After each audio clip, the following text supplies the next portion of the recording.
Salut! Dans cette vidéo, on va s'intéresser à la partie pipe custom pipe. Donc, c'est les pipes personnalisées. Donc, si vous n'avez pas trouvé parmi la liste des pipes offertes par Nest un pipe qui vous convient, vous pouvez bien sûr créer votre propre pipe. C'est avec cette partie qu'on va terminer toute la partie concernant ces pipes-là. Donc, pour ce faire, on va aller au niveau de Nest et on va lui dire Nest-help. Est-ce que Nest peut m'aider pour créer un pipe? Et là, il va vous dire, ok, pas de souci. Donc, dans la liste de choses que je peux vous créer, je peux créer un pipe. Parfait. Et ce pipe-là, pour le faire, vous allez taper PI. On va lui dire, Nest, génère-moi un pipe que je mettrai sous un dossier qui s'appellera pipe. Ce dossier-là, le pipe, il s'appellera uppercase and fusion. Donc, qu'est-ce qu'il va faire? On va lui donner un objet et lui, il va plutôt un tableau d'éléments et lui il va joindre ces éléments, les fusionner avec un tiret. Ça ne sert pas à grand chose, mais on va juste l'utiliser pour tester cette fonctionnalité là. Et ici je vais lui dire no spec. Je ne veux pas avoir de fichier de test. C'est bon, il nous a créé un seul fichier qui s'appelle upperandfusionpipe.ts sous le dossier pipe. Donc si je vais aller chercher ça au niveau de voilà, on a notre fichier pipe. Donc si on va accéder à ce fichier là, voilà, donc ce fichier il contient quoi? Et c'est une classe qui implémente l'interface pipe transform. Et si on va à cette interface là, on voit bien que cette interface nous demande en fait d'implémenter la méthode transform qui prend un paramètre value qui est d'un type générique et qui prend aussi un tableau de metadata. On va voir après c'est quoi ces metadata là. Parfait. Et donc nous, ce qu'on va faire, on va venir ici et lui dire console.log de ces metadata. Bien sûr, ici, si vous avez un type générique, vous pouvez forcer le type et lui dire non, ici, je voudrais avoir quelque chose de particulier. Par exemple, ici, un array. Pas un array de string. Voilà. Voilà ce que je vais recevoir finalement. Qu'est-ce qui cloche ici? Don't use string as a type, use a string instead. Ok, je me suis trompé, pardon, excusez-moi. Ok, parfait. Et donc, on va faire un console log de metadata et on va faire un console.log de value. Ok, si je vais l'appeler plutôt mon tableau. Hein. Et ici, je vais lui dire, je voudrais afficher mon tableau. Et je voudrais retourner mon tableau, voilà, tout simplement. Ok, et donc je vais aller créer une petite action au niveau de notre contrôleur que je vais appeler test pipe. Ce test pipe là, il va faire quoi? Ça va être un objet de type post. Et ici, au niveau de notre code, on va lui dire qu'on voudra récupérer notre body, le corps de document. Et je vais appeler ça data 1. Et ce que je vais faire à ce body là, je vais lui appliquer quoi? Upper and fusion pipe. Je vais appliquer ça, d'accord? Et là, je vais lui dire return pour le moment la partie data. C'est tout ce que je voudrais avoir. Donc, je vais récupérer le body. Je devrais le traiter avec ça et le retourner. Ok, donc pour accéder à ce truc là, je vais appeler ça pipe. Donc todo /pipe va me permettre en fait de gérer ça. Là, je vais vous montrer quelque chose de très sympathique. En fait, là, si je vais faire un post de todo /pipe, je vais faire un centre et là, il me retourne quoi? Name lundi après et description, c'est mon second todo. C'est normal, c'est le body qu'on a envoyé. Il n'y a pas de souci de ce point de vue là. On va revenir ici, on va aller au niveau de notre terminal, là où on a notre serveur, et vous voyez que la partie metadata, elle a un type qui est body. Donc voilà les informations envoyées par le metadata. Donc ça nous retourne quoi? Une propriété de type qui correspond en fait au type de l'élément géré. Donc ici on a géré quoi? Un body, donc on va recevoir type.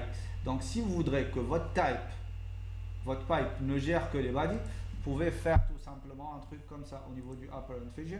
Vous pouvez lui dire donc if metadata.type, vous voyez déjà il nous le dit, est égal à body. Si c'est un body, si je gère un body, bah, je vais faire le traitement nécessaire, sinon bah, je vais retourner le tableau comme il est, vous voyez. Et donc ici on peut lui dire bah, que je vais prendre mon tableau, que je vais exécuter sur mon tableau une méthode qui s'appelle une seconde, voilà, qu'est-ce que je voudrais faire, voilà, je vais recommencer mon tableau, je vais le mapper et je vais lui dire pour chaque élément de ce tableau là, qu'est-ce que tu vas faire, bah, je vais le transformer en element point, et là je vais utiliser la méthode to uppercase, voilà. Et maintenant ce que ce tableau là va me retourner, puisque ma appel retourne un tableau, je vais le joindre avec un join, et ici par exemple je vais lui dire ça va être un -6. Ok, parfait. Donc maintenant ça c'est le cas où on a un body. Si on n'a pas de body, si c'est pas géré sur le body, bah, je vais récupérer mon tableau. D'accord. Et maintenant je vais tester ce truc là tout simplement en faisant quoi, en envoyant un tableau. Voilà, je vais prendre un tableau et je vais faire ça. Donc je vais envoyer dans mon tableau JS, une seconde, hop.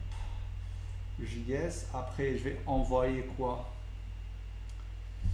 bien sûr, puisque là je dois envoyer du JSON, donc je dois lui dire ça c'est mon array, ok, et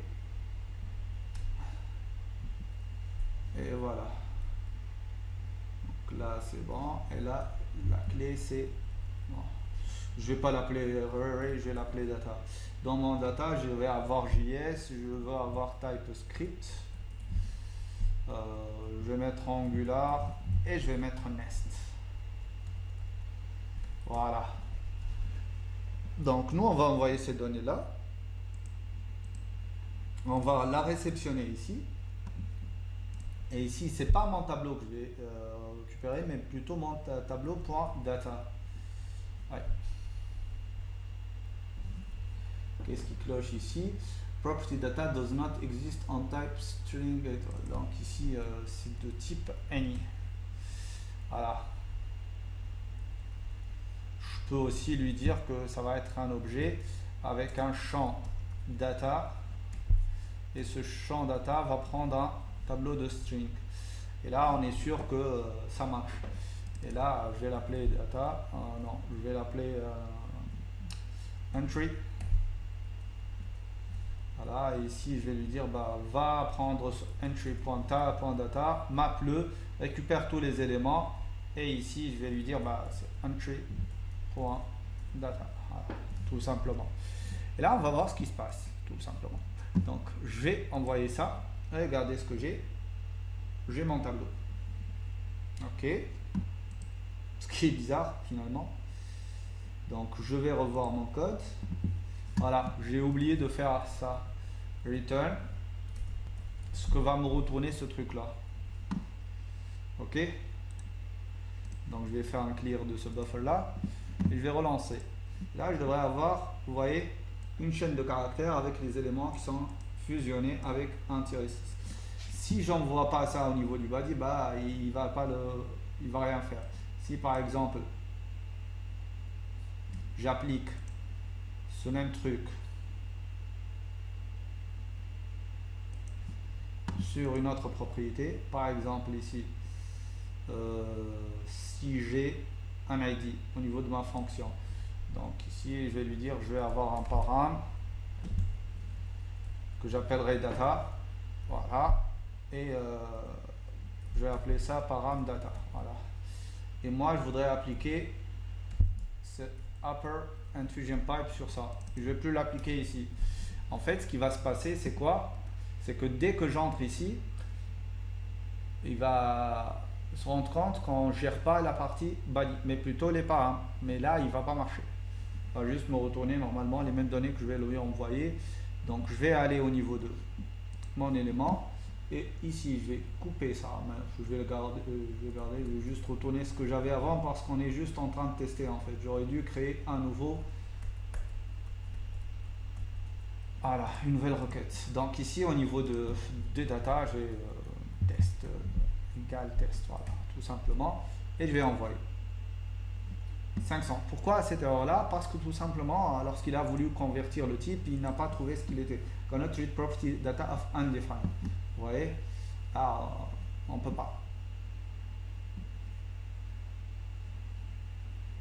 Donc ici, lorsque je passe ce pipe là, je vais lui passer la partie data, et donc ici il arrive pas en fait. Et juste, je vais juste tester rapidement console.log de metadata. Voilà, est-ce que ça cloche ici ou est-ce que ça cloche réellement? Donc je vais faire ça et je vais lancer la requête. Ok, donc il m'affiche mes metadata. Normalement, voilà, c'est ça le problème en fait. C'est que j'essaie de lui d'appeler entry of de quelque chose qui n'existe pas. Ça, j'avais pas vu. Voilà. Et donc ici, je vais enlever ça et je vais envoyer.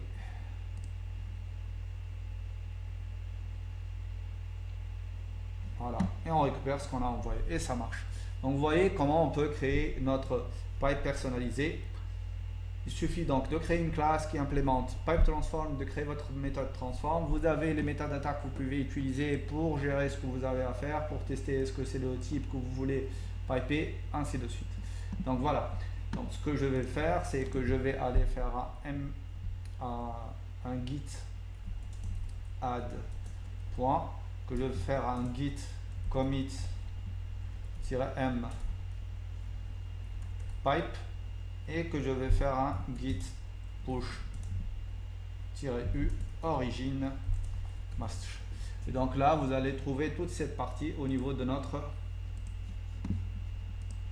ici. Donc si j'actualise, c'est les commits que nous avons et hop, on aura notre nouveau commit.